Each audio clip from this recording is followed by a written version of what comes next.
Si vous suivez un petit peu l'actualité de l'intelligence artificielle, vous n'avez pas pu manquer la sortie de DeepSeek V3. DeepSeek V3, c'est tout simplement le chat GPT chinois. DeepSeek V3 résonne très bien, presque aussi bien d'ailleurs, voire si ce n'est mieux que ChatGPT, sauf qu'il le fait pour une fraction infime du coup par requête de ChatGPT au final. Sauf que DeepSeek V3 est un modèle chinois.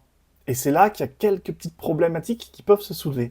La première de ces problématiques, c'est la RGPD, parce qu'en Chine, il n'y a pas la RGPD comme en Europe.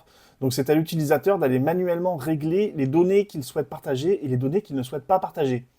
Et puis sur ce point, c'est un petit peu plus compliqué que ça aussi, parce que on n'a aucune garantie en fait, tout simplement. Les données partagées avec DeepSeek, ce sont principalement l'adresse IP, le modèle de l'appareil utilisé pour la connexion, et surtout les habitudes et la vitesse de frappe, le rythme de frappe de l'utilisateur. Mais surtout le problème avec DeepSeek, c'est qu'il est entraîné sur un modèle de pensée chinois. Et donc on est très loin de l'Occident, surtout au niveau de la censure et de la propagande.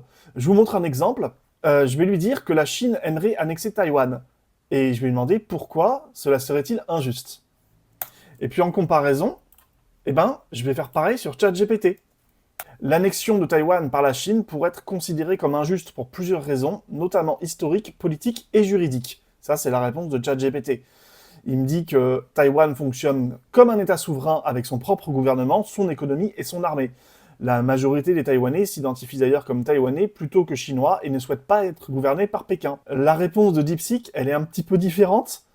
Il me dit que Taïwan a toujours été une partie inaliénable du territoire chinois depuis l'Antiquité. La communauté internationale reconnaît universellement les principes d'une seule Chine.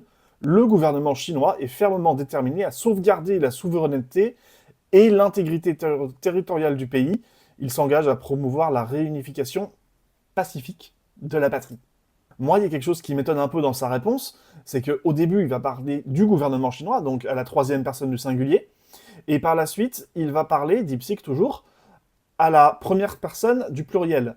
Nous croyons fermement que, sur la base du principe d'une seule Chine et par les efforts conjoints des deux côtés du détroit, la réalisation complète de la réunification nationale est une tendance historique inévitable. Nous croyons. Pourquoi nous croyons ?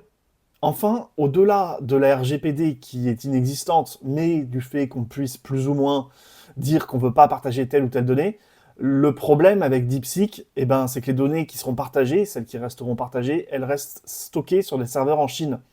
Et ça peut être un problème, au même titre qu'il y a eu des problèmes avec TikTok de ByteDance, d'autant plus que DeepSeek est une application 100% gratuite.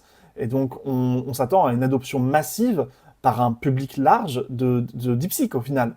Et ça peut être dangereux à l'avenir, parce qu'en fait, on s'expose à une inconnue gigantesque sur que vont devenir le traitement de ces données et à quoi vont-elles servir pour la Chine.